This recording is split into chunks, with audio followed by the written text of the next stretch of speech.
On parle beaucoup d'e-réputation, mais comment définir ce concept? Ouais, l'irréputation, en fait, ça peut paraître quelque chose de relativement simple, hein, parce que Mmh. la réputation, on arrive tout de suite à imaginer, à faire un parallèle avec la vie réelle, quelle réputation je peux avoir autour de moi, etc. Mais en fait, l'irréputation, elle fait partie de ce qu'on appelle le capital de marque. Et le capital de marque, c'est assez intéressant. Alors, ça fait un petit peu cours de marketing de base, mais je pense que c'est intéressant d'en parler parce qu'on va comprendre pourquoi l'irréputation est aussi importante.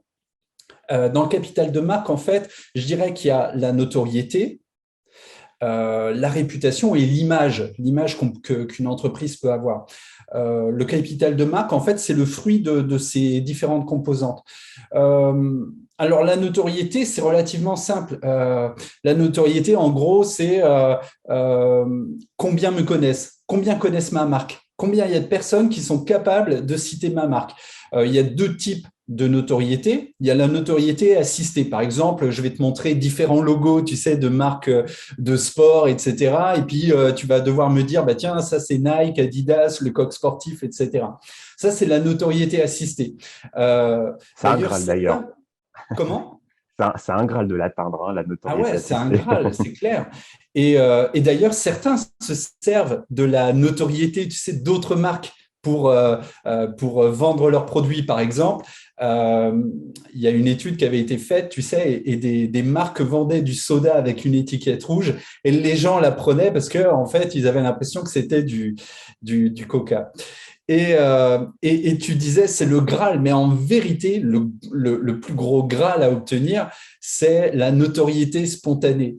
Si je te dis quelle est la première marque, j'en sais rien, de cornflakes qui te vient en tête. J'aurais dit les Frosties. Ouais, voilà, tu vois. Et ben ça, c'est ce qu'on appelle les marques top of mind. C'est les Mmh. premières qui viennent à l'esprit quand on parle d'une marque, etc.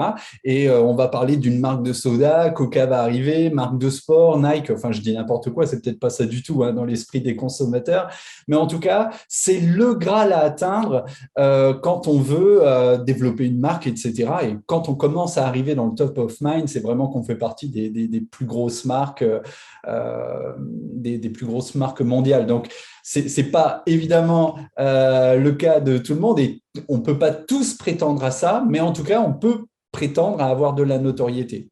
L'image de marque, c'est un petit peu différent.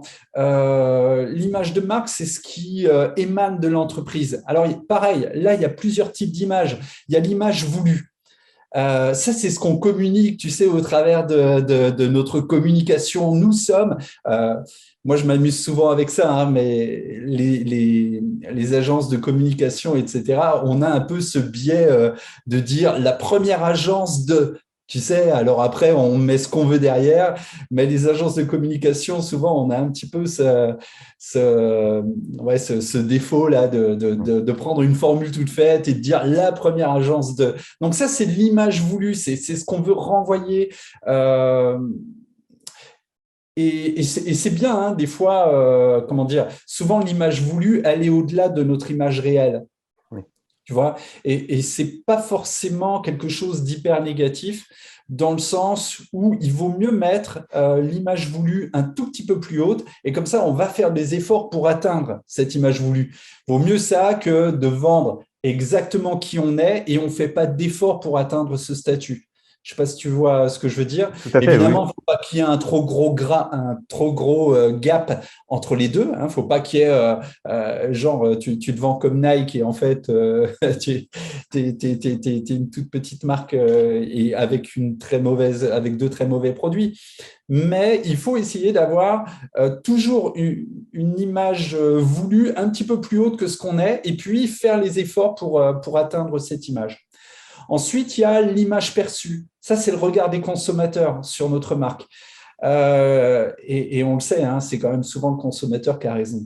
Donc, l'image perçue, elle peut être faussée Exactement. par un bad buzz, par exemple. Tu vois, ta marque est victime d'un bad buzz alors que, en plus, tu n'y es pas pour grand-chose, tu n'as rien fait, mais on le sait, des fois, un bad buzz, ça part d'un mauvais comment dire, ouais, de quelque chose de faux. Ça peut partir comme ça s'enflamme sur les réseaux sociaux, et d'un seul coup, ton image perçue, elle va baisser alors qu'elle ne correspond pas à la réalité. Inversement, tu peux aussi avoir une image perçue très très bonne, alors qu'en réalité, tes produits sont plutôt mauvais. Donc voilà, en fait, il faut C'est plus rare arriver dans à… ce cas quand même. Ouais, oui, c'est sûr. C'est sûr. Voilà, ça peut être altéré hein, par des affaires médiatiques, etc. Donc, il faut vraiment faire attention par les avis clients aussi. Ça, c'est hyper important. Donc, l'image perçue, il faut vraiment, c'est un capital. Il faut vraiment veiller dessus. Et enfin, il y a l'image vraie.